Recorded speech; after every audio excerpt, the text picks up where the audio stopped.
memberikan berkat-Nya, memberikan pertolongan-Nya, memberikan kasih sayang-Nya, memberikan kemurahan-Nya buat setiap kita sehingga satu minggu ini boleh berjalan dengan baik. Sekalipun mungkin kita menemui banyak masalah, tetapi kita tahu ada tangan Tuhan yang selalu menolong dan menuntun setiap langkah kita. Bapak Ibu saudara kasih Tuhan, hari pertama kita adalah hari perjamuan kudus. Oleh sebab itu mari setiap kita mempersiapkan hati kita bersatu sejenak dan kita berbicara pribadi lepas pribadi kepada Tuhan, dan kita mempersiapkan hati kita, pikiran kita, biar semuanya tertuju hanya kepada pribadi Tuhan Yesus Kristus.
Tuhan yang selamatkanku, terima kasih Yesus. Kau Tuhan yang pulihkanku, terima kasih.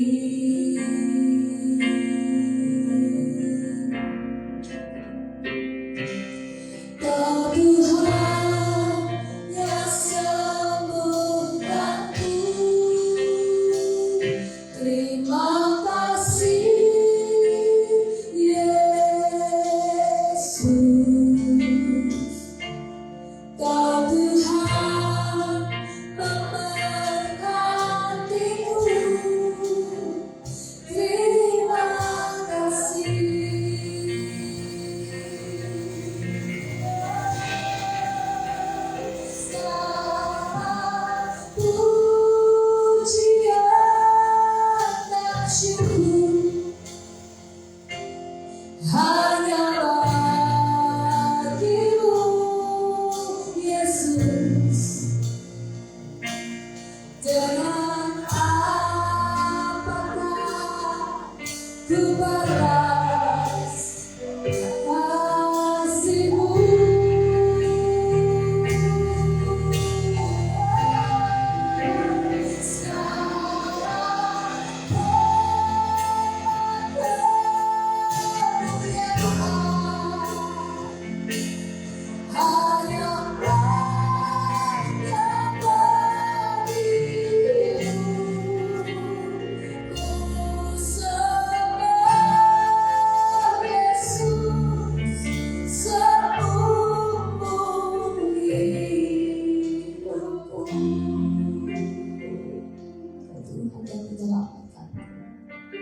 Tuhan, Engkau sudah menetap memilih kami menjadi bagian milik-Mu. Dan kami Tuhan, sampai hari ini, usia berapapun kami Tuhan, hari ini yang kami tahu Tuhan, pertolongan Tuhan tidak pernah pergi dari kehidupan kami. Pertolongan juga kebaikan Tuhan tidak pernah pergi dari kehidupan kami. Engkau selalu hadir di dalam setiap musim kehidupan kami. Bahkan yang terpenting dari hidup ini adalah kematian-Mu di kayu salib, memberikan kepada kami jaminan hidup kekal, bahwa tidak selama-lamanya kami tinggal dalam kematian yang kekal, tapi kami punya kehidupan yang kekal di dalam Tuhan Yesus Juru Selamat kami yang hidup. Adalah sebuah kepastian buat kami sekalian di tempat ini. Kami percaya sungguh di dalam nama Tuhan Yesus ada keselamatan, dan kami mau bersyukur buat anugerah kehidupan kekal yang kami miliki di dalam Engkau. Dengan kami memuji Tuhan, kami beribadah, kami berbakti sepanjang ibadah pagi ini. Tuhan berkati, Tuhan jamah, Tuhan nyatakan kuasa di dalam nama Tuhan Yesus. Dan siapa memuji Tuhan mari katakan amin. Sekali lagi shalom. Masih ada sukacita, masih ada tenaga untuk memuji Tuhan. Puji Tuhan. Yuk sama-sama kita mau katakan dan kita memujikan Dia, Yesus sungguh sangat baik.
Dia sangat baik. Yesus.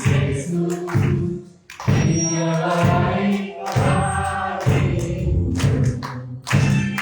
Dia sungguh baik. Dia sangat baik. Sekali lagi ya. Sambil terima kasih dan mau buat dalam Tuhan. Dia sungguh baik. Siap? Dia sungguh baik. Dia sangat baik.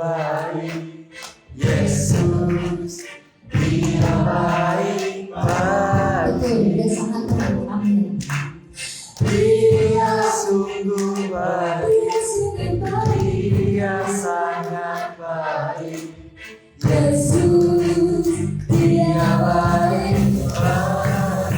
Dia sungguh baik, Dia sungguh baik, Dia sangat baik. Yesus, Dia baik bagiku, Dia sungguh baik, Dia sangat baik. Yesus, Dia baik bagiku, Yesus, Dia baik bagiku, Yesus, Dia baik bagiku. Haleluya, kita kami sudah bagi Tuhan.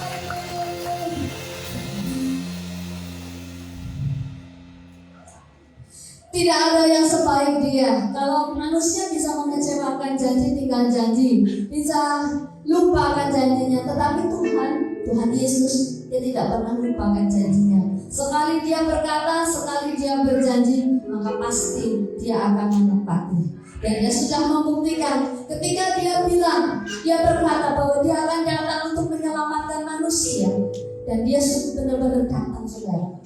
Dia datang menjelma menjadi manusia dan mati di kayu salib.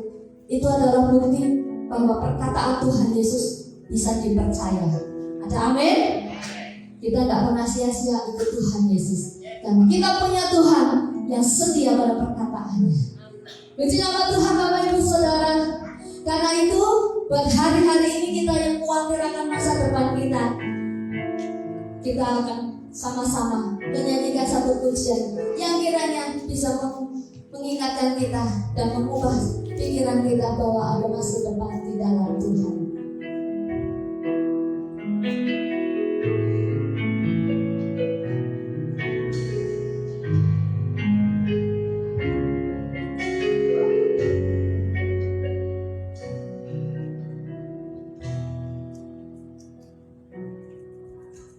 Tuhan, ku percaya rencana-Mu indah, walau saat ini tak ku mengerti.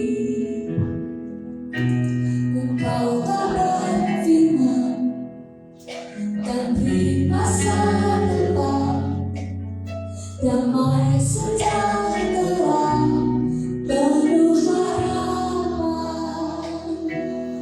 Ku tak jauh indah bagimu, ku tak jauh yang berarti, ku tak jauh sempurna bagimu, ku tak jauh yang terbaik bagiku. Sama-sama katakan, Tuhan, aku percaya. Tuhan, ku percaya rencana-Mu indah, walau saat ini tak ku mengerti. Engkau tak berfirman beri masa depan, damai sejahtera penuh harapan. Ku tak jauh indah bagimu, ku tak bertemu baik bagimu, ku tak sempurna bagimu, ku tak jauh. Sekali lagi ya, yang terbaik bagiku. Tuhan, ku percaya.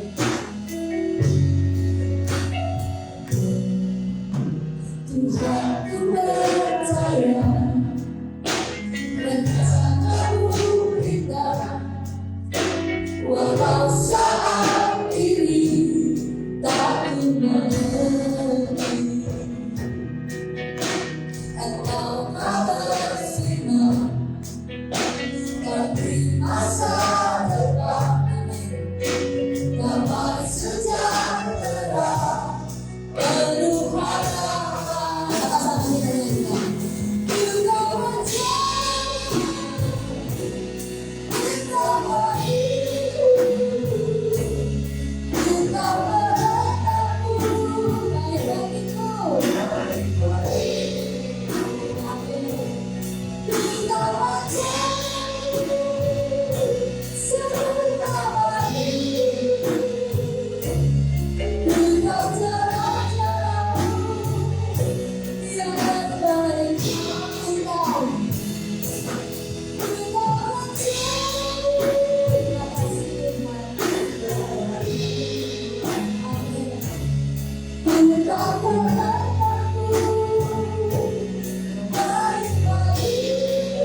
kasih Tuhan buat kesempatan pagi hari ini, mengawali bulan yang baru, di hari yang baru, di minggu yang baru. Kami percaya bahwa Engkau adalah salah satu yang membuat kehidupan kami dapat bertahan. Engkaulah satu-satunya, bukan hanya salah satu, yang mampu membuat hidup kami mengerti akan apa arti kehidupan kami di dunia ini, Tuhan. Terima kasih Bapa di surga, kami percaya bahwa Engkau Allah yang hidup, Allah yang berkuasa, Allah yang peduli, Allah yang maha besar, Allah yang maha kasih, di mana kami hari ini percaya Engkaulah Allah yang luar biasa. Terima kasih Bapa di surga, dalam berkat nama Yesus beri kami kekuatan untuk dapat mengerti dan melakukan firman-Mu hari ini dan hari esok. Dalam berkat nama Yesus yang siap untuk menerima berkat firman Tuhan, katakan amin. Amin. Silakan Bapak Ibu dan Saudaraku.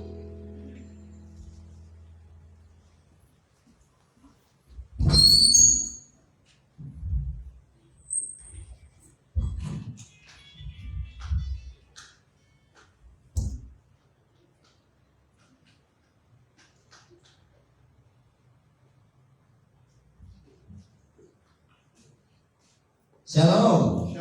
Selamat pagi. Apa kabar? Selamat ulang tahun buat Ibu Cipto. Tuhan Yesus memberkati kekuatan, kesehatan. Selamat ulang tahun untuk Pak Victor dan Bu Erlina. Mana Pak? Ya. Puji nama Tuhan, Bapak Ibu dan Saudaraku yang dikasihi Tuhan. Saya percaya bahwa Tuhan itu baik. Amin. Kayaknya ada yang awal-awalnya.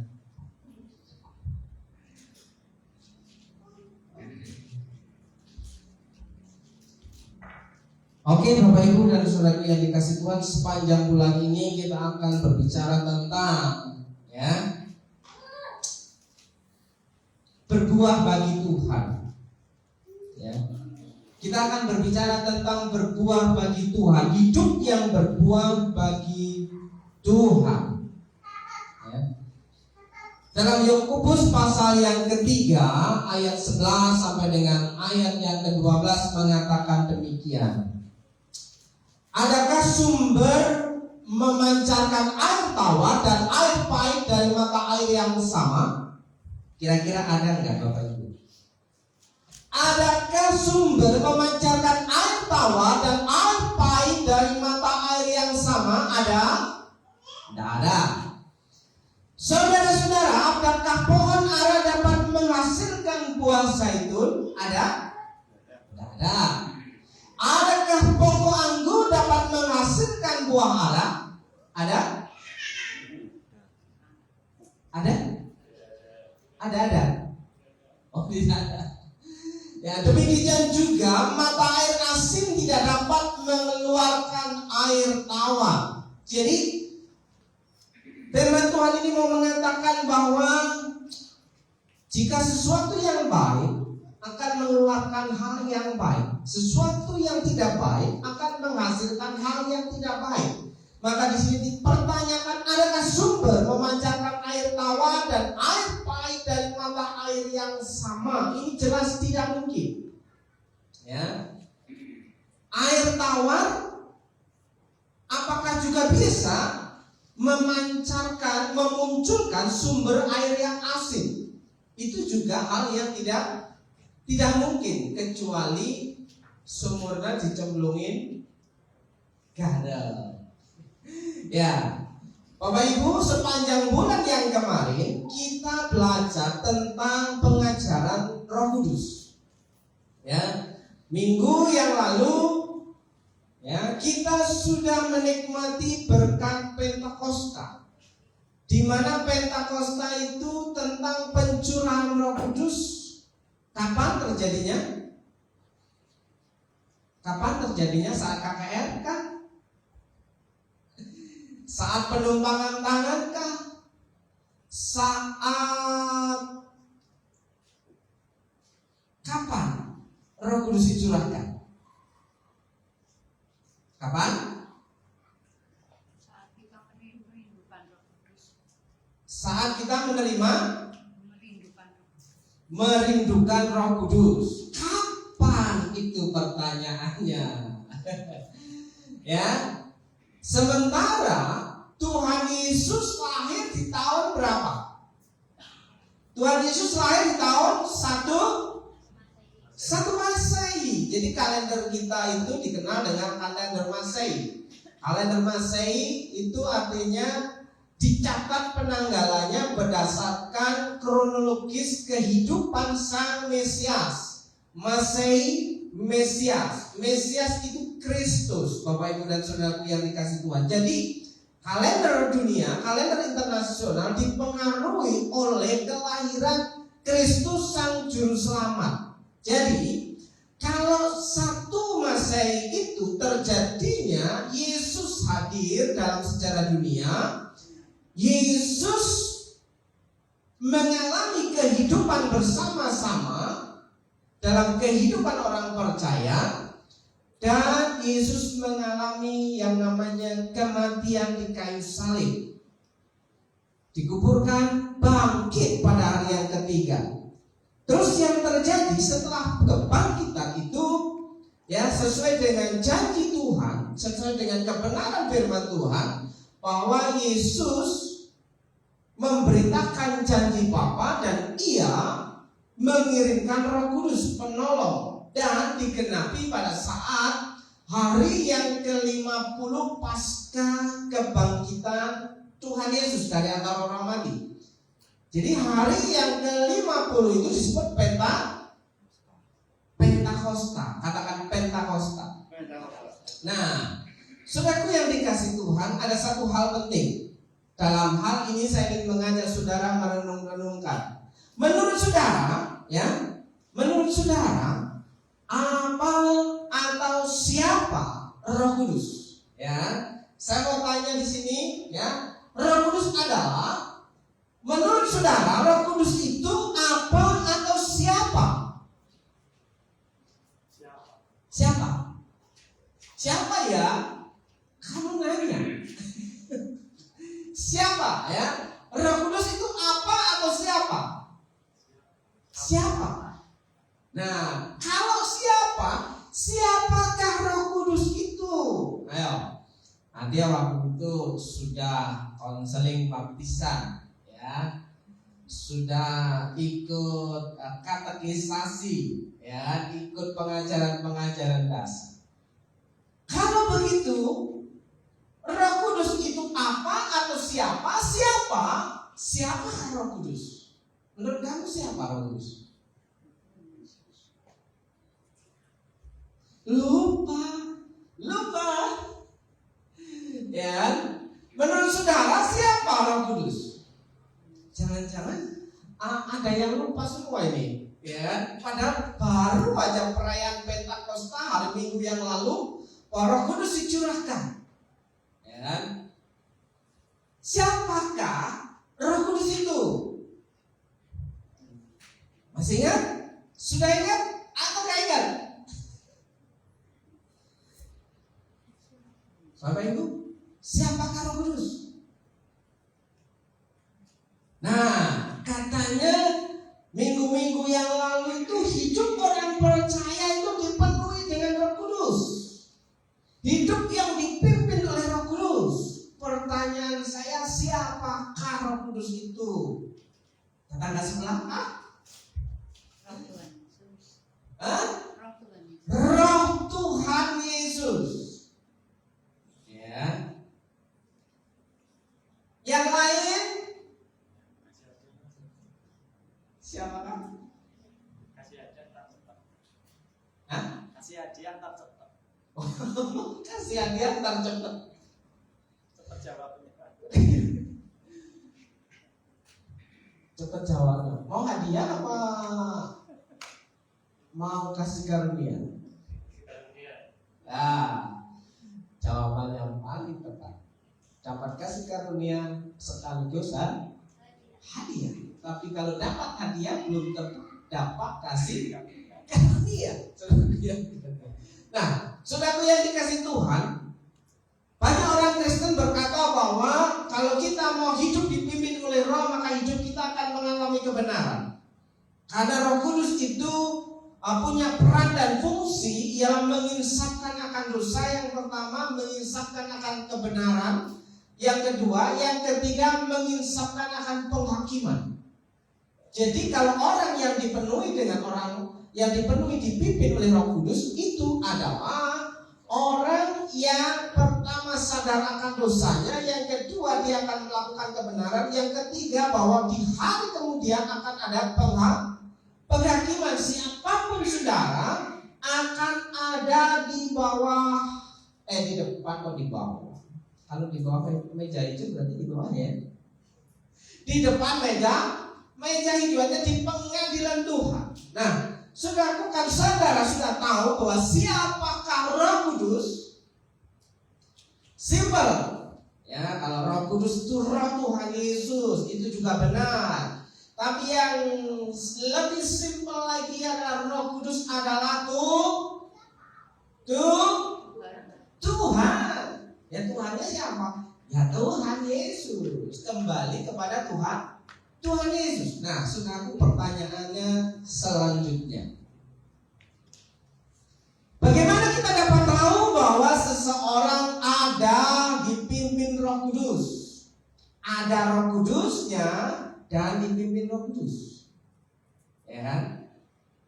Kan minggu-minggu yang lalu bahwa orang Kristen yang percaya kepada Yesus dipenuhi Roh Kudus. Pertanyaannya adalah bagaimana kita tahu bahwa di dalam diri orang Kristen itu ada Roh Kudusnya? Ya. Bagaimana kita mengenal bahwa orang Kristen itu ya dipimpin Roh Kudus? Dari buahnya. Oh, luar biasa. Padahal Tante Wawa ini nggak mengikuti kategorisasi. Hah? Oh, Tante Wawa ini. Oh.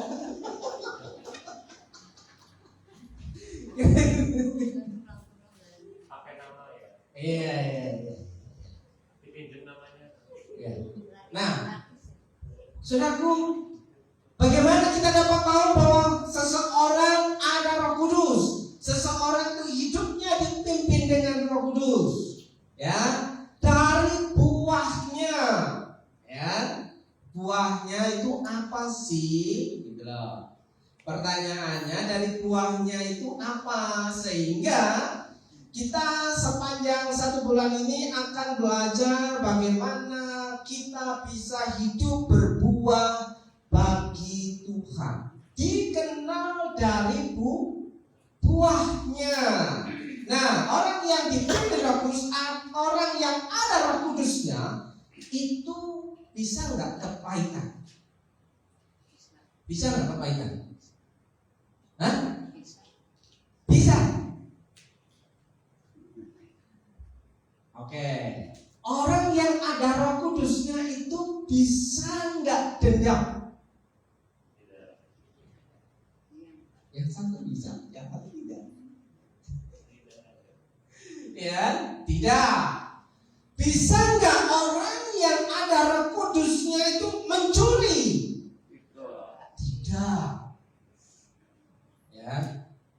Bisa nggak orang yang ada Roh Kudusnya itu iri hati? Tidak. Bisa? Tidak. Nah, makanya di sini dikenal dari buahnya. Makanya hal yang di atas tadi adalah, adakah sumber memancarkan air tawar dan air pahit dari mata air yang sama? Saudara-saudara, adakah pohon ara dapat menghasilkan buah zaitun? Tidak. Adakah pohon anggur dapat menghasilkan buah ara? Tidak. Kalau itu terjadi, berarti itu buahnya pasti. Ya. Kenapa? Tidak mungkin pohon anggur berbuah pohon ara, kecuali lagu yang dari Sumatera Barat. Apa itu? Ada pohon nangka berbuah cempedak. Ya, mana ada pohon gandul berbuah pohon belimbing? Ya, lagunya Bruri. Ternyata Pak Stefan masih ingat lagu-lagu lama ya.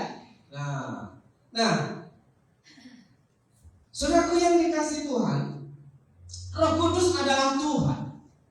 Tuhan Yesus, atau yang dikenal dengan Roh Kristus, atau yang dikenal dengan Roh Allah. Makanya jangan heran dalam Alkitab, dalam kekristenan, penyebutan nama Tuhan itu ada banyak. Karena gelarnya banyak, karena sebutannya banyak. Ada Allah Maha Kuasa, ada Allah Maha Penyembuh, ada Allah Maha Besar, ada Allah Panjiku, ada Allah apa lagi? Sangat banyak. Maha Tahu, ada Allah Maha Hadir, ada Allah Maha Melihat. Jadi, kalau begitu Tuhannya orang Kristen banyak ya? Bukan. Ya. Tuhan kita adalah satu. Bapa dan aku adalah satu, kata Tuhan Yesus. Nah, Roh Kudus, ya Tuhan Yesus juga. Nah, Bapak Ibu dan saudaraku yang dikasih Tuhan, bagaimana kita dapat tahu bahwa seseorang ada Roh Kudus atau dipimpin oleh Roh Kudus adalah dilihat, dikenal dari buahnya. Ya kan? Makanya kalau orang yang dipimpin Roh Kudus itu ya sudah tahu kebenaran. Sudah tahu kebenaran. Kalau sudah tahu kebenaran, berarti kemungkinan digoda untuk melakukan hal yang benar itu ada. Tapi untuk melakukannya hal yang tidak benar, kira-kira kemungkinannya besar atau kecil jika seseorang hidupnya dipenuhi dengan Roh Kudus. Karena ada Roh Kudus, hidupnya dipimpin oleh Roh Kudus, kemungkinan besar untuk jatuh dalam dosa itu ada enggak? Kecil. Karena apa? Karena Roh Kudus itu menggerakkan seseorang, menyadarkan seseorang, menyinsapkan seseorang untuk hati nuraninya itu hidup. Jadi kenapa ada orang atau saudara atau keluarga bisa saling bunuh-membunuh? Ya kan? Bisa ada pertengkaran sengit. Ya. Karena Roh Kudusnya itu tidak diberi ruang, tidak diberi kuasa untuk memimpin hidupnya. Sehingga orang tersebut akan melakukan sesuai dengan keinginan hatinya. Apa bedanya keinginan hati dengan keinginan Roh Kudus? Harusnya keinginan hati ini diselaraskan dengan keinginan Roh Kudus, supaya hidup keinginan hati ini dipimpin oleh Roh Kudus. Makanya orang yang ada Roh Kudus, dipimpin Roh Kudus itu dikenal dari buahnya, saudaraku yang dikasih Tuhan. Nah, hal berikutnya adalah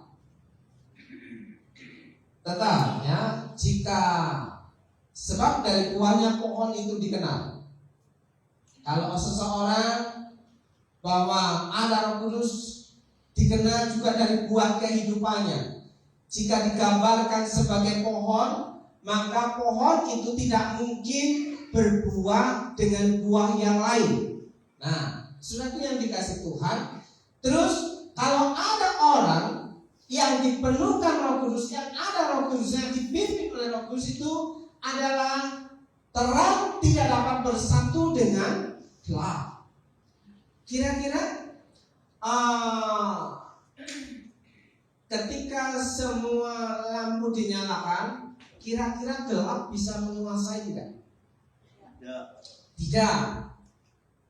Tapi kalau semuanya di ruangan ini lampunya mati, gelap, dihidupkan satu lampu saja, kira-kira terang itu bisa menguasai kegelapan tidak? Tergantung buatnya Pak. Tergantung buatnya. Repot dengan orang elektronik. Ya, sekarang begini, kita balik lagi, ya. Kalau ada satu lampu di suatu ruangan yang gelap, kira-kira lampu itu bisa menerangi atau kelihatan terangnya tidak? Kelihatan. Masih tergantung buatnya. Iya. Di dalam kegelapan jika ada terang sedikit saja, maka terang itu akan memanjat ke keluar sampai terlihat sampai ke pojok sana. Ya, pada suatu waktu ya, ketika ruangan ini dibikin gelap, yang ada lampunya cuma ada di depan saja, ya, yang terang hanya di depan saja, tapi yang belakang sana tetap dapat melihat terang. Ya, tapi kalau dibalik bahwa lampunya satu dikasih gelap, dibalik-balik apa ya? Mumet ya, sudah biar kamu gak usah dibalik lagi. Nah, saudara yang dikasih Tuhan, orang yang ada Roh Kudusnya itu dikenal dari buahnya. Makanya orang yang ada Roh Kudusnya, orang yang dipimpin Roh Kudus, orang yang dipenuhkan Roh Kudus, mau tidak mau bisa menghasilkan buah. Buah apa? Buah kehidupan, buah kebenaran, buah tindakan, bukan hanya buah-buahan. Bedanya apa? Buah kehidupan dengan buah-buahan. Ya, buah-buahan itu buatan manusia. Ya, tapi buah kehidupan adalah bagaimana hidup kita itu melakukan sesuatu tindakan-tindakan, sikap-sikap yang menghasilkan kebenaran-kebenaran dalam kehidupan. Makanya orang yang dipenuhkan Roh Kudus tidak mungkin bisa bersatu dengan gelap. Ya. Nanti kelihatan hitam putih fotomu, ya. Bedanya jelas, ya. Terus saudaraku, orang yang ada Roh Kudusnya mau tidak mau akan terus mengarah menuju kesempurnaan, ya, mengarah pada menuju kesempurnaan, menjadi serupa dengan gambaran anaknya. Anaknya siapa? Serupa dengan gambaran Kristus. Jadi Bapak Ibu dan Saudara, semakin hari semakin lama kita sedang dalam proses perjalanan menuju keserupaan dengan Kristus. Artinya apa? Ketika kita nanti bertemu muka dengan Tuhan pada waktu hari kiamat, ya, pada waktu sangkakala dibunyikan, ya, dan Tuhan datang yang kedua kali, kita akan dipertemukan muka dengan Tuhan Yesus. Nah, disitulah letaknya puncak keserupaan kita dengan gambaran anaknya. Jadi kesempurnaan itu terjadinya finalnya ketika berjumpa dengan Tuhan. Nah, oleh sebab itu Bapak Ibu, proses menuju keserupaan itu maka perlu belajar yang namanya di sini, kuduslah kamu bagiku, sebab aku ini Tuhan kudus, dan aku telah memisahkan kamu dari bangsa-bangsa lain. Bapak Ibu, kudus itu dalam bahasa asli asli Alkitab, bahasa Ibrani-nya adalah kados. Kados itu artinya dipisahkan dari yang lain. Paham? Jadi kudus itu dipisahkan dari yang lain, ya. Makanya dipanggil keluar, ya.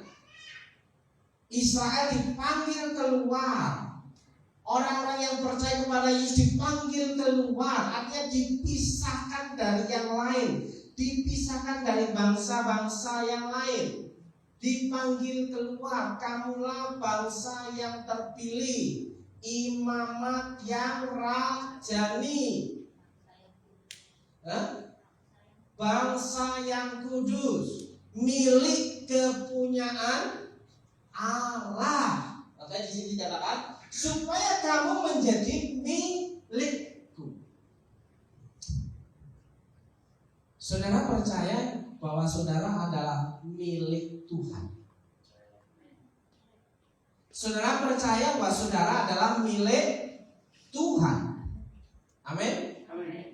Nah, kalau kita, saudara dan saya adalah miliknya Tuhan, berarti kita punya hak enggak? Halo? Saya tanya ulang. Saudara percaya bahwa saudara dan saya adalah milik Tuhan? Saudara percaya bahwa saudara adalah milik Tuhan? Amin. Kalau saudara adalah milik Tuhan, itu berarti adalah kehidupan saudara seutuhnya kepunyaan Tuhan. Saudara punya hak nggak? Punya. Punya. Sekali lagi. Orang-orang sih jauh-jauh. Iya kan? Supaya paham di sini ya. Oke, saya baca ulang Imamat 20 ayat 26. Kuduslah kamu bagiku, sebab aku ini Tuhan kudus, dan aku telah memisahkan kamu dari bangsa-bangsa lain, supaya kamu menjadi milikku. Orang yang sudah percaya kepada Tuhan Yesus adalah miliknya Tuhan. Nah, kalau orang yang menjadi milik Tuhan seutuhnya adalah kepunyaan Tuhan. Pertanyaannya, saudara masih punya hak enggak?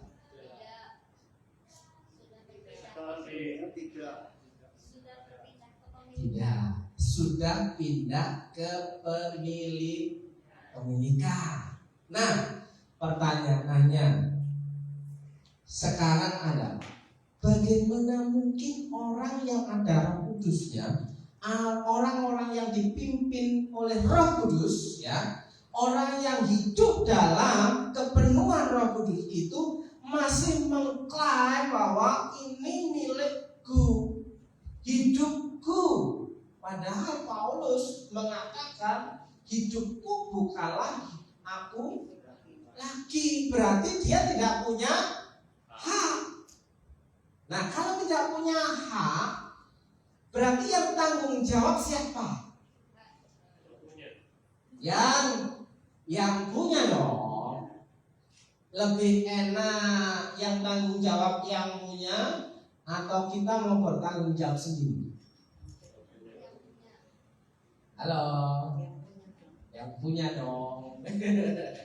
Ya, lebih enak yang bertanggung jawab seluruhnya, seutuhnya adalah yang empunya kehidupan kita.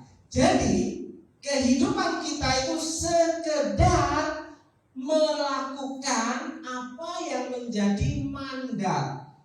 Mandat itu amanah, ya. Mau ngomong amanah.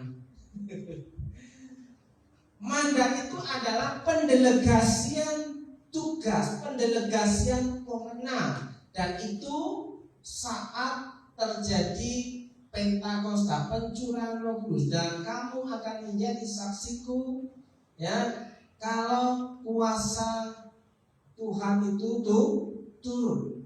Nah, kalau kuasa Tuhan turun, kalau kuasa Tuhan itu Roh Kudus ada dalam kehidupan orang percaya, maka diberikan kekuatan untuk menjadi saksi, pelaksana. Kita, saudara dan saya itu hanya sebagai pelaksana. Yesus mengatakan barang siapa yang mempertahankan nyawa, dia akan kehilangan nyawa. Ya. Nah, saudaraku yang dikasih Tuhan, menjadi perenungan kita adalah apakah kita benar-benar mempersilahkan Roh Kudus yang ada dalam kehidupan kita, yang sudah ada hadir dalam hidup saudara, dipersilahkan untuk berkuasa sepenuhnya, atau cuma berapa persen? Persentase dulu lah. Ya, kalau orang kerja, ya seperti tukang cukur di situ, yang sekarang tutup, ya, baru buka-buka baru tidak mau hasilnya persentase. Ya, dia kalau ada yang cukup, kalau nggak ada yang cukup, yang mau dipersentasekan apa? Maunya ada gaji pokok. Nah, saudaraku yang dikasih Tuhan, berbicara tentang persentase, apakah kita benar-benar 100% persentase penguasaan kehidupan kita itu dipimpin oleh Roh Kudus, atau ya 60 40 40 atau 60 40 atau 40 60 atau 50 50? Kadang-kadang Roh Kudus bekerja, kadang-kadang hati kita yang bekerja. Kira-kira, ya, seringkali yang terjadi adalah 50-50. Bukan 100% pengendalian Roh Kudus, tapi yang seringkali terjadi adalah 50-50. Kadang-kadang Roh Kudus mengingatkan, kadang-kadang kita merasa pura-pura tidak dengar. Bisakah Roh Kudus itu keluar masuk? Tuhan, ya kan? Ada yang pernah nonton komedi, ya, stand up komedinya Mau stres, ya kan? Dia pernah ya stand up dan menyinggung soal gereja dan menyinggung soal pendeta-pendeta, sehingga dia dihakimi di sidang oleh banyak pendeta-pendeta Tuhan. Apa yang dia katakan? Apa yang mau katakan? Ya, dalam ibadah banyak orang mengundang-undang Tuhan. Dan Mongol bilang apa? Jangan diundang-undang itu. Kalau Tuhan datang benar kiamat.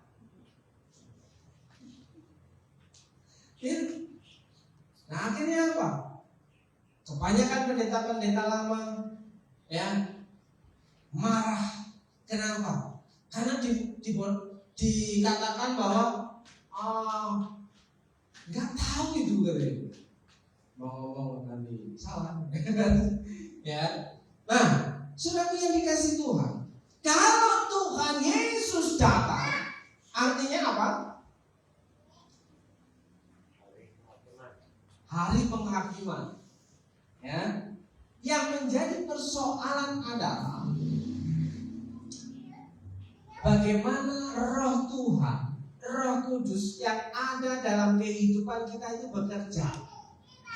Bukankah Roh Kudus itu adalah Tuhan? Bukankah Roh Kudus itu adalah Roh Kristus, Roh Allah?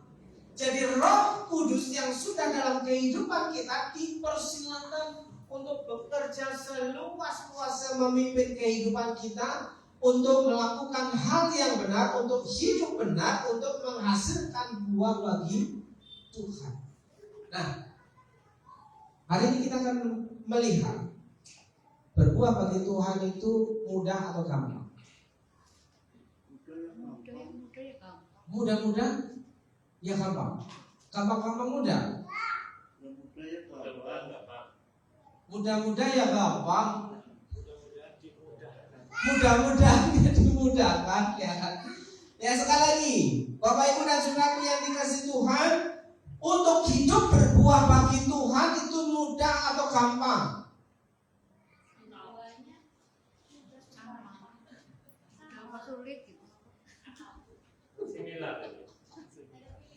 Sekali lagi, Bapak Ibu yang dikasihi Tuhan, hidup berbuah bagi Tuhan itu mudah atau gampang? Mudah dan gampang. Sesimpel itu jawabnya. Mudah dan gampang, ya.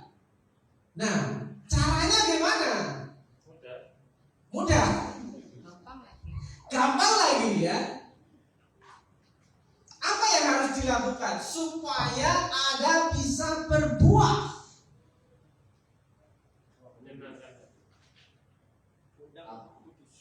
Ya? Roh Kudus berarti belum masuk.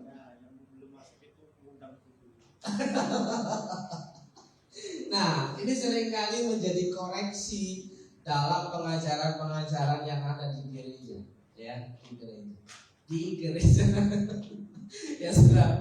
Ya sekali lagi pada WL peringatan bagi para WL seringkali itu memberkatakan ya selalu mengundang-undang Roh Kudus.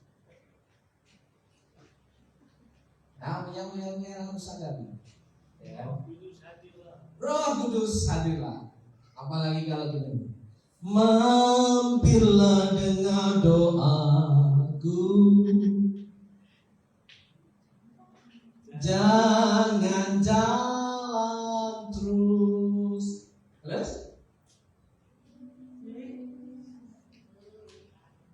Ya.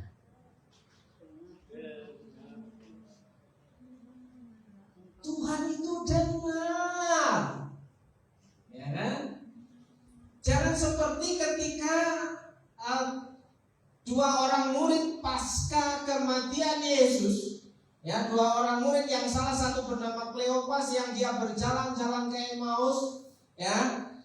Terus Yesus datang menemani mereka berdua, seolah-olah Yesus melanjutkan perjalanan terus, ya kan? Oh, nggak ada pandai, ya. Terus ketika kasus-kasus terjadi, ketika Yesus seolah-olah tidak berhenti jalan terus, mampir. Bukankah itu ada catatan dalam Alkitab bahwa pada waktu peristiwa bersama dengan para murid, Yesus seolah-olah berjalan terus, ya. Tapi ingat ketika Yesus melihat Sakius, ya, Sakius yang ada di atas pohon, bukan di atas jendela. Kalau yang di atas jendela namanya Eutikus. Eutikus jatuh dari jendela, mati. Petrus lagi khotbah semangatnya, dia malah jatuh dari jendela, ya kan? Nah, di sini saudaraku yang dikasih Tuhan, ketika Sakius menghadap, artinya mempengaruhi Tuhan dengan cara dia naik ke atas pohon supaya bisa melihat Yesus lewat. Tapi ketika pas ada di bawahnya Sakius, Yesus melihat ke atas, pasti pohonnya itu goyang-goyang, berisik. Orang kaya, Sakius itu orang kaya, orang punya jabatan, ngapain naik-naik pohon, ya kan? Pasti akan menjadi bahan perbincangan orang banyak, akan jadi tontonan orang banyak, dan di situ menimbulkan kehebohan sehingga Yesus tertarik untuk melihat ke atas. Hai Sakius, turun, tempatmu bukan di situ, itu tempatnya, ya. Sakius turun, dan Yesus ngomong apa?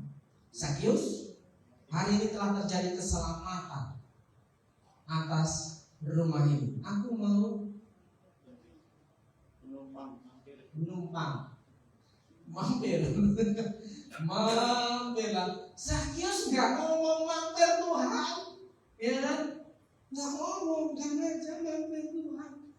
Tapi Sakius ketika mendengar Yesus bilang bahwa aku mau menumpang di rumahmu, aku mau tinggal di rumahmu, Sakius hatinya berbunga-bunga bersukacita, ya kan? Sakius langsung mempersiapkan diri ala kadar, ya kan? Kalau ada mendoa dikeluarkan mendoa, ya kan? Kalau ada tahu gejol dikeluarkan tahu gejolnya, ya kan? Tapi yang dimaui Tuhan Yesus adalah, kok jadi khotbah Sakius ya?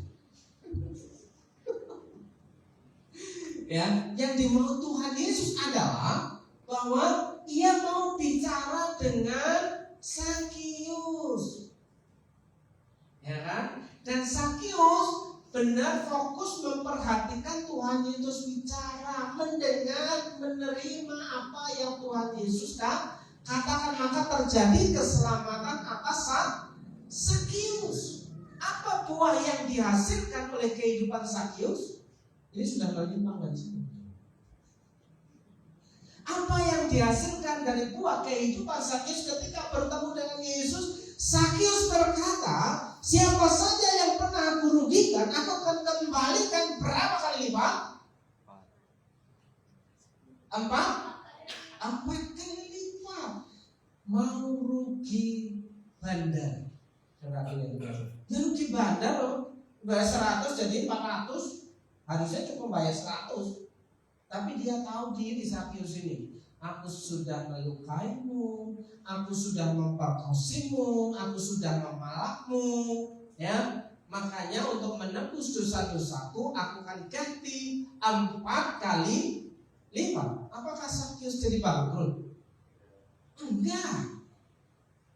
Saudaraku yang dikasih, itulah buah bagi Tuhan. Kita akan membaca. Kuduslah kamu sebab aku kudus. Jadi orang yang menjadi milik Tuhan tadi adalah orang-orang yang belajar menjaga kekudusan hidup. Terang tidak bisa bersatu dengan gelap. Orang yang dipimpin Roh Kudus tidak mungkin akan ada kepahitan. Kenapa? Jelas, jika engkau mau diampuni Bapamu yang di surga, engkau harus mengampuni saudaramu yang bersalah dalam kehidupanmu. Kalau kita menjadi miliknya Tuhan, maka akan gampang untuk mengampuni. Tapi kalau kita masih mempertahankan hak milik kehidupan kita, maka kita akan tidak bisa mengampuni orang lain. Enak aja, ya, enak aja ya. Ampuni, maaf, sorry ya, ya kan? Itu tandanya bahwa kita mempertahankan kedagingan kita, hak milik kita yang harusnya itu menjadi haknya Tuhan. Pernahkah saudara mengalami sakit hati? Nah, bukan hanya pernah tapi sering.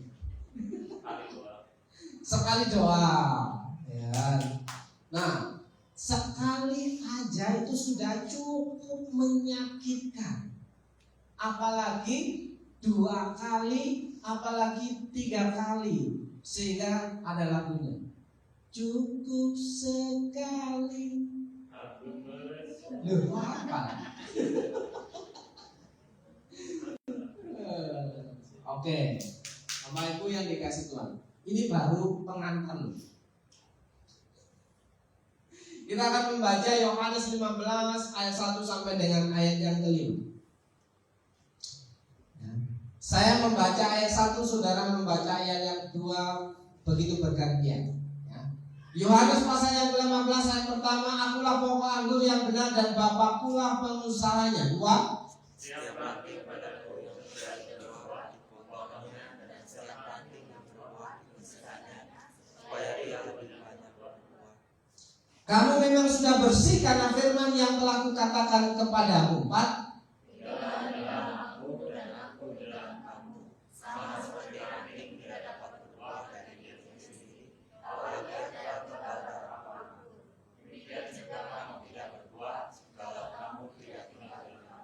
Ayat Ayat kelima kita baca bersama-sama 1, 2, 3. Akulah pokok anggur dan kamulah ranting-rantingnya. Barang siapa tinggal di dalam aku dan aku di dalam dia, ia berbuah banyak. Sebab di luar aku kamu tidak dapat berbuat apa-apa. Jadi Bapak Ibu yang dikasih Tuhan, saudaraku yang dikasih Tuhan, berbuah bagi Tuhan itu gampang.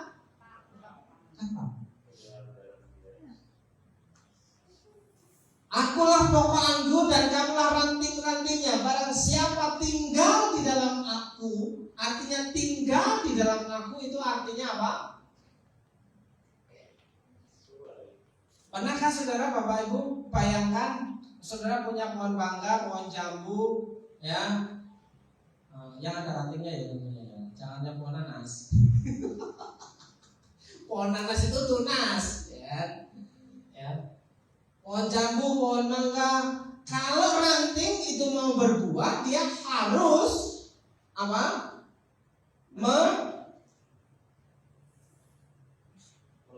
Melekat. Kalau ranting yang nggak melekat, kalau ranting yang tidak menempel, itu akan mengalami yang namanya kekeringan.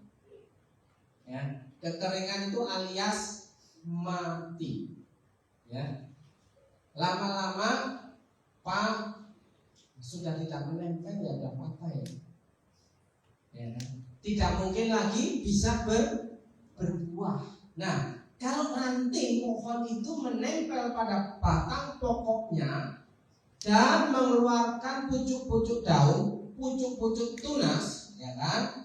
Di situ mengeluarkan daun berfungsi untuk ya mengolah masakan.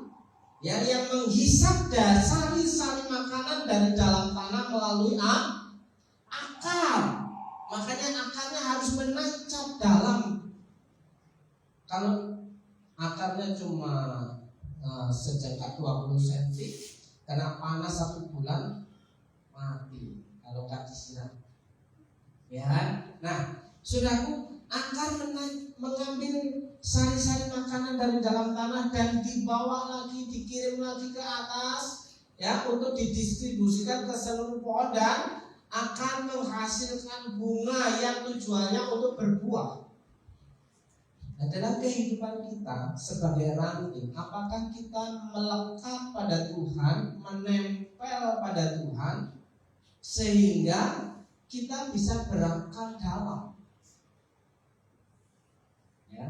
Kalau Roh Kudusnya 50-50 dengan roh kita, ya, kadang-kadang Roh Kudus, kadang-kadang roh kita, ya, tidak mau nempel, maka yang terjadi adalah kadang-kadang makan, kadang-kadang nggak makan.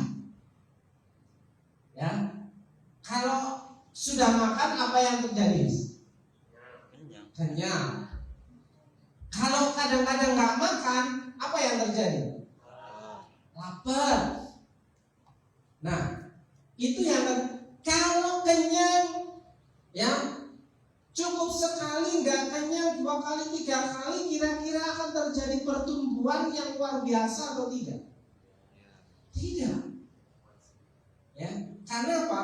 Tidak cukup asupan gizi itu untuk memenuhi kebutuhan tubuh tanaman itu. Demikian juga dengan tubuh kita.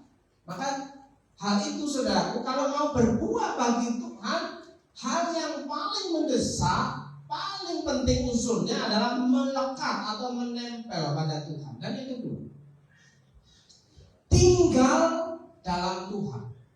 Kira-kira kalau mau mengerti arti kata tinggal dalam Tuhan itu, kira-kira bisa pindah-pindah. Saudara tinggal di rumah, atau kadang-kadang di rumah, kadang-kadang enggak. Atau nginap di hotel. Kalau nginap di hotel itu cuma berapa lama durasinya? Belum pernah. Oke lah, nanti kita aja lah. Ya. Mau nginap di mana Pak sekarang? Batu Raden. Ya. Oke, kita nanti carikan. Ya kan? Tinggal, supaya berbuah bagi Tuhan harus tinggal dalam Tuhan. Tinggal dalam Tuhan itu artinya dalam kondisi tetap. Ya, kondisi tetap itu seperti Papine duduk di kursi itu. Ya. Papine percaya bahwa kursi itu mampu menanggung beban Papine. Enggak khawatir kalau kakinya patah. Padahal sambil coba kalau khawatir kira-kira duduknya seperti itu enggak? Oh gitu ya. Nah makanya tinggal di dalam Tuhan itu seperti kita duduk di sebuah kursi yang mempercayai bahwa kursi itu mampu menopang beban tubuh kita. Tinggal itu nyaman, ya kan? Kalau nggak nyaman berarti pindah-pindah. Kursinya nggak enak, pindah. Nggak pindah, ya kan? Itu namanya nggak nyaman. Tapi kalau tinggal itu nyaman. Artinya apa? Ketika orang itu dipimpin ada Roh Kudus dalam kehidupannya, yang pertama dia melekat pada Tuhan, yang kedua dia tinggal dalam Tuhan, artinya betah dalam Tuhan, artinya senang sekali ya untuk mencari Tuhan. Kerja pun luar biasa ini. Kerja pun orientasinya Tuhan. Kenapa? Ada sukacita Tuhan yang bekerja dalam kehidupan kita, Roh Kudus yang bekerja dalam kehidupan kita. Roh kita itu dimampukan untuk semangat, ya. Ketika dunia sedang lesu perekonomiannya, ketika pekerjaan kita sedang lesu hasilnya, ya. Ketika dalam bekerja di sebuah perusahaan itu sedang mengalami patah semangat, tapi ketika kita menyerahkan kehidupan kita kepada Tuhan, ya, yang bukan orientasinya hanya bukan sekedar gaji atau uang, maka yang terjadi adalah kita akan mengalami yang namanya antusias, kerja dengan semangat dan menghasilkan sesuatu yang baik. Nah, itu yang disukai oleh perusahaan, itu yang disukai oleh bos besar, itu yang disukai oleh kepala bagian, ya kan? Makanya di sini orang yang tinggal dalam Tuhan adalah orang yang betah, ya, mencari Tuhan. Loh, kok Tuhan dicari? Emangnya Tuhan di mana? Emangnya Tuhan di mana? Ya kan? Katanya Roh Kudus, kembali lagi saudaraku. Roh Kudus itu yang akan mempengaruhi kehidupan kita untuk berbuah bagi Tuhan. Yang ada tinggal memimpin kehidupan itu menghasilkan buah kehidupan. Saudara yang dikasih Tuhan. Orang yang bisa berbuah bagi Tuhan adalah orang yang menyimpan dan melakukan firman Tuhan. Makanya sekali lagi Bapak Ibu, jangan lupakan Alkitab saudara yang berbentuk buku ini.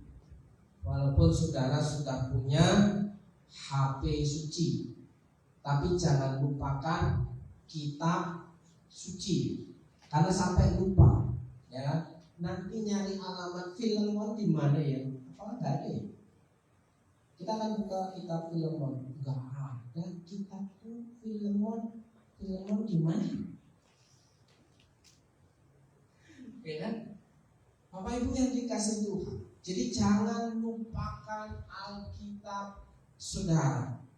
Tetap Bapak Ibu dan saudara baca itu di rumah. Jadi orang yang bisa berbuah dalam hidupnya untuk menghasilkan buah bagi Tuhan, Bapak Ibu dan saudaraku yang dikasih Tuhan, yaitu orang yang hidupnya itu melekat pada Tuhan, orang yang hidupnya itu tinggal dalam Tuhan, orang yang mau menyimpan firman itu dan berusaha melakukan kebenaran firman.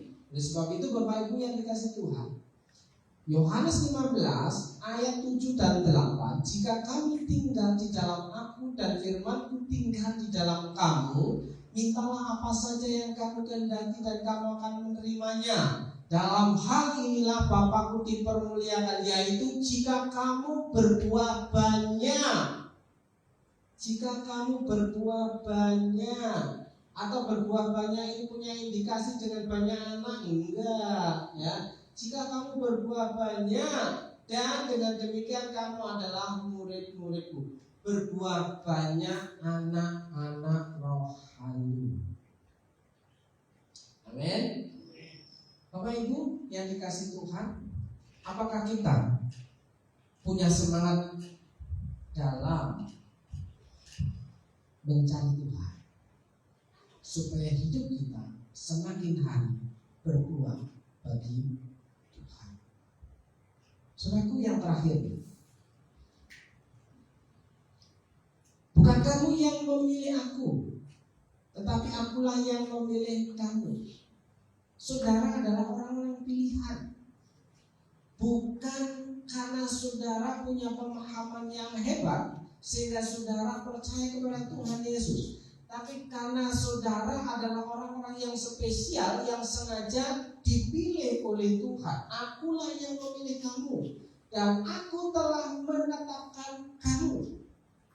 Saudara telah ditetapkan, sudah dipilih, ditetapkan. Kan hebat itu. Spesial, unik. Artinya sudah tidak ada yang lain lagi. Ya, supaya kamu pergi dan menghasilkan buah. Buahmu itu tetap menghasilkan buah. Buah itu tetap, artinya tetap berbuah walaupun di musim kering. Saudaraku, sudah berapa minggu tidak ada hujan? Ada sebulan? Tadi malam hujan? Gak kerasa. Gak kerasa, ya kan? Supaya apa yang kamu minta kepada Bapa dalam namaku, nama siapa?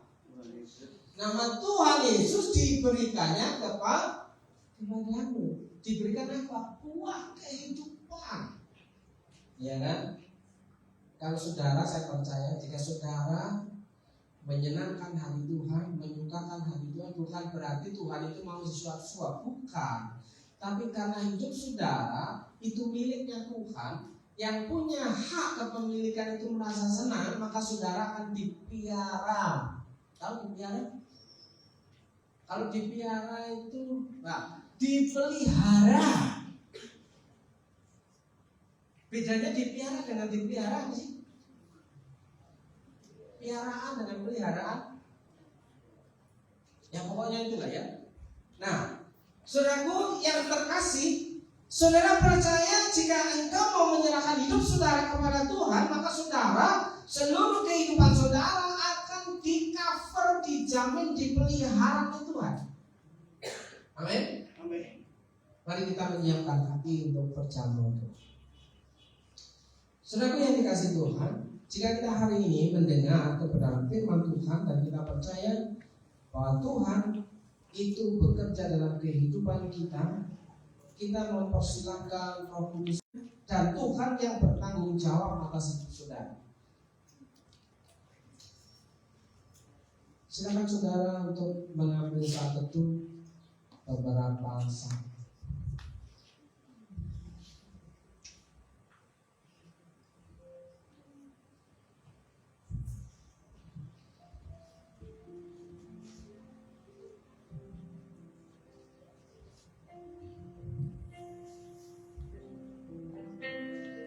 Kasih yang indah, hati yang mulia, hanya kutemukan di dalammu, Yesusku.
Tuhan Yesus, hari ini kami percaya bahwa Engkau adalah Allah yang setia dalam setiap janji kebenaran firman. Dan hari ini kami akan menikmati perjamuan Tuhan, di mana kami mengingat akan hari kematian-Mu dan hari kebangkitan-Mu Tuhan. Dan kami percaya bahwa Engkau adalah Allah yang hidup, Allah yang sanggup memberikan kemenangan buat orang yang mempercayai Engkau. Silakan pada hari ini percaya apa yang menjadi setiap musim kehidupan kami menjadi satu kegenapan, bahwa Allah adalah Sang Pemilik, Allah Tuhan yang kami kenal dalam satu nama, Tuhan Yesus. Itu adalah Allah Sang Pemilik yang bertanggung jawab atas kepemilikan. Dan kami tahu Engkau ada dalam kehidupan kami hari ini dan hari esok. Sebentar Tuhan, kami mau menikmati perjamuan Tuhan.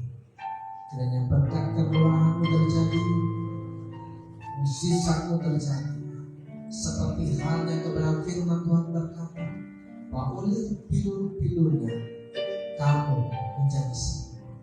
Apapun yang menjadi masalah pergumulan kehidupan umat-Mu hari ini, kami percaya ada jawaban, jalan keluar dari setiap masalah yang ada.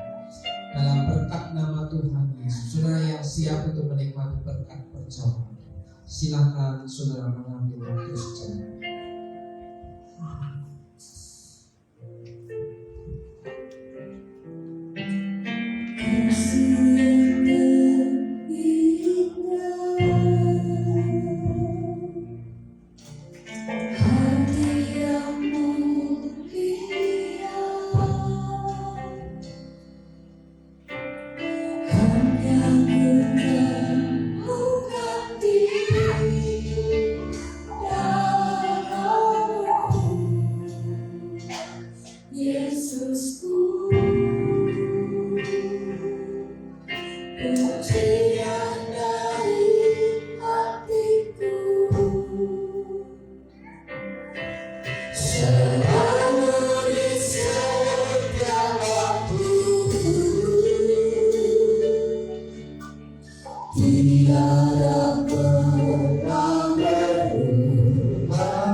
Matius pasal yang ke-6 ayat yang ke-14.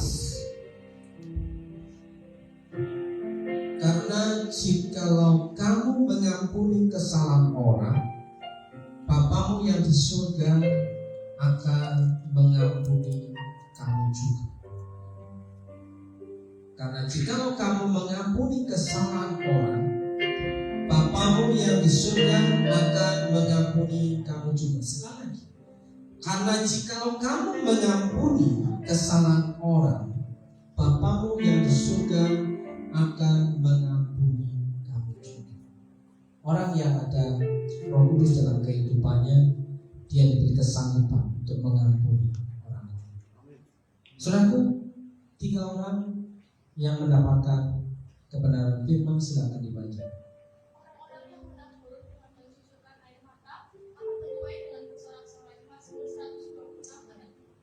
Tidak akan pernah sia-sia apa yang sudah aku kerjakan selama ini jika Tuhan bekerja dalam kehidupan saudara. Yang kedua, supaya kamu pergi dan menghasilkan buah dan buahmu itu tetap. Yohanes 15 pasal 15.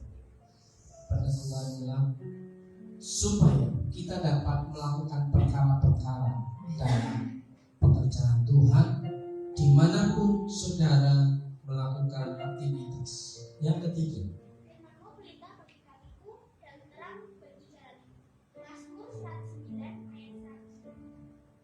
sekali lagi Bapak Ibu dan Saudaraku yang dikasih Tuhan, orang yang bisa berbuat, ya silakan. Jikalau kamu mengasihi aku, kamu akan menuruti segala perintah. Jikalau kamu mengasihi aku, kamu akan menuruti segala perintah. Saudaraku yang dikasih Tuhan, firman Tuhan menjadi kegenapan dalam kehidupan kita. Jika kita percaya firman itu tinggal dan firman itu kita lakukan, maka dia akan menuntun kehidupan kita di sepanjang 1 bulan ke depan. Bapak Ibu dan saudara yang dikasih Tuhan, kita angkat tinggi-tinggi di atas kepala. Biarlah firman Tuhan yang sudah kita dapatkan hari ini, kita dimampukan untuk melakukan, dan kita dimampukan untuk percaya, tumbuh benih-benih iman yang semakin hari semakin bertumbuh dan menghasilkan buah kehidupan. Firman Tuhan berkata demikian, sebab apa yang telah kuteruskan kepadamu telah kuterima dari Tuhan, yaitu bahwa Tuhan Yesus pada malam waktu ia diserahkan mengambil roti, dan sesudah itu ia mengucap syukur atasnya. Ia memecah-mecahkannya dan berkata, inilah tubuhku yang diserahkan bagi kamu, perbuatlah ini menjadi peringatan akan aku. Percayakah saudara akan hal ini? Terimalah dan makanlah dengan iman sebagai tanda persekutuan dalam tubuh Kristus, dalam nama Tuhan Yesus. Makanlah, haleluya.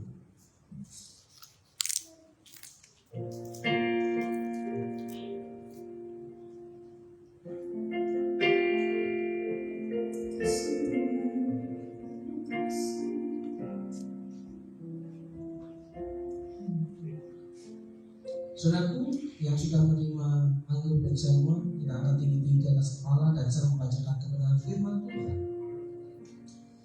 Demikian juga ia mengambil cawan sesudah makan lalu berkata, cawan ini adalah perjanjian baru yang dimeteraikan oleh darahku. Perbuatlah ini setiap kali kamu meminumnya menjadi peringatan akan aku. Sebab setiap kali kamu makan roti ini dan minum cawan ini, kamu memberitakan kematian Tuhan sampai ia datang.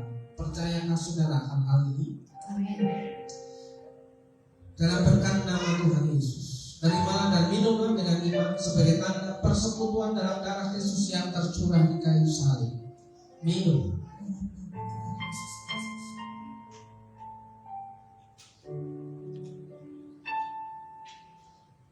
Karya terbesar dalam hidupku, pengorbananmu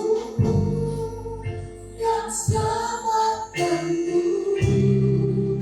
Engkaulah harta yang tak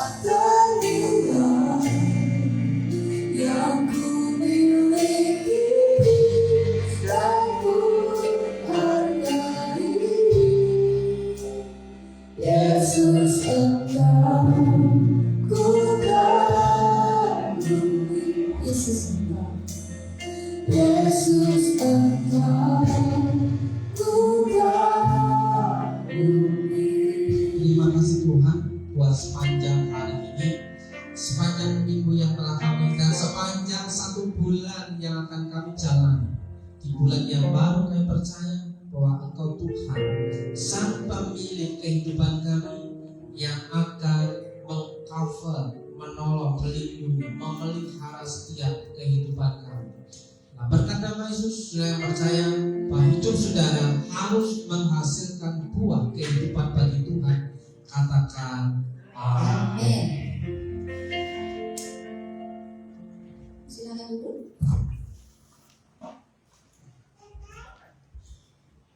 Puji nama Tuhan. Tuhan sudah melimpah-limpahkan berkat-Nya di sepanjang ibadah pagi hari ini.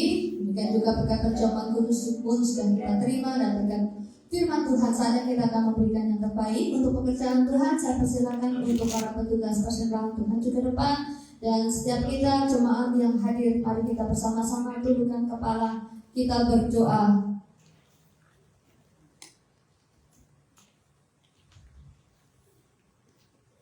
Terima kasih Bapa di surga untuk segala berkat-berkat-Mu, kemurahan-Mu yang Tuhan limpahkan dalam kehidupan kami. Kami boleh menikmati kehidupan yang sungguh indah di dalam Tuhan, juga firman-Mu yang kami sudah terima pada pagi hari ini. Tuhan, kalau sekedar kami memberikan yang terbaik buat pekerjaan-Mu, kiranya Tuhan memberkati berlimpah-limpah, berlipat kali ganda. Anugerah-Mu terus kiranya Tuhan curahkan atas kehidupan kami. Terima kasih Tuhan. Dalam nama Tuhan Yesus Kristus, haleluya, amin. Segala puji syukur.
Kita akan berdoa untuk yang berulang tahun hari ini. Bertepatan, saya tidak tahu ulang tahun yang keberapa untuk Bu Cipto, atau mau memberikan kesaksian. Juga yang berulang tahun pernikahan untuk Pak Victor dan Bu Victor, Bu Elina, hari besok. Jangan lupa besok ulang tahun. Ya, yang keberapa Pak? 19 yang benar. Masih ingat? Yang ke-19 tahun. Puji Tuhan yang keberapa? 64. Puji Tuhan ada bonus 4. Masih ada lagi bonus-bonus berikutnya. Jika kita yang percaya kepada Tuhan, mempercayai bahwa Tuhan selalu memelihara kehidupan kita, maka kita akan menikmati berkat-berkat kemurahan Tuhan di sepanjang kehidupan kita. Amin. Saya menjemput Bapak Ibu dan Saudara bagi berdiri, kita akan berdoa.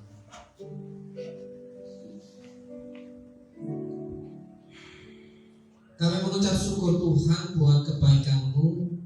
Pada hari ini kami berdoa untuk Ibu Cipto yang Tuhan percayakan menikmati umur selama 64 tahun. Dan kami percaya di hari-hari berikutnya Tuhanlah sang pemilik kehidupan. Tuhanlah yang akan memelihara kehidupan Ibu Cipto. Tuhan, berdoa untuk kesehatan, kiranya Tuhan memberikan kekuatan dan kesehatan sempurna. Apa yang dialami menjadi kenyataan bahwa Tuhan sanggup memelihara kehidupan Ibu Cipto sampai masa akhir yang Tuhan datang. Dan kami tahu pemeliharaan Tuhan itu tidak akan pernah berakhir. Dalam berkat nama Tuhan Yesus, Tuhan cukupkan segala kehidupannya dengan berkat kemurahan dalam berkat nama Yesus. Berdoa juga untuk ulang tahun pernikahan Pak Victor dan Bu Elina yang ke-19 tahun. Kiranya Tuhan tambah-tambahkan kasih karunia-Mu dalam rumah tangga keluarga hamba-Mu ini. Tuhan memberkati keluarganya, Tuhan memberkati anak-anaknya, Tuhan memberkati pekerjaan dalam berkat nama Tuhan Yesus. Saudara yang dikasih Tuhan, mari kita pulang dengan menerima berkat kebenaran firman Tuhan dan terimalah berkat Tuhan. Jika engkau baik-baik mendengarkan suara Tuhan Allahmu dan melakukan dengan setia segala perintahnya yang disampaikan kepada pada hari ini, maka Tuhan Allahmu akan mengangkat engkau di atas segala bangsa di bumi. Segala berkat ini akan datang kepadamu dan menjadi bagianmu jika engkau mendengarkan suara Tuhan Allah. Dalam berkat nama Yesus, Tuhan memberkati engkau dan melindungi engkau. Tuhan menyinari engkau dengan wajah-Nya dan memberi engkau kasih karunia. Tuhan menghadapkan wajah-Nya kepadamu dan memberi engkau damai sejahtera. Dalam berkat nama Yesus, diberkati hidupmu, diberkati keluargamu, diberkati anak-anakmu, diberkati seisi rumah. Dalam berkat nama Yesus, berkat yang baru diperintahkan mendatangimu setiap pagi, setiap hari. Bahkan berkat yang tidak lazim itu diperintahkan untuk orang-orang yang sungguh-sungguh mencari Tuhan. Dalam berkat nama Yesus, diberkati pekerjaanmu, usahamu, jerih-lelahmu, tokomu, warungmu. Dalam berkat nama Yesus, yang percaya bahwa pemeliharaan Tuhan itu cukup bagimu, karena Dialah sang pemilik kehidupanmu. Dalam berkat nama Yesus, yang percaya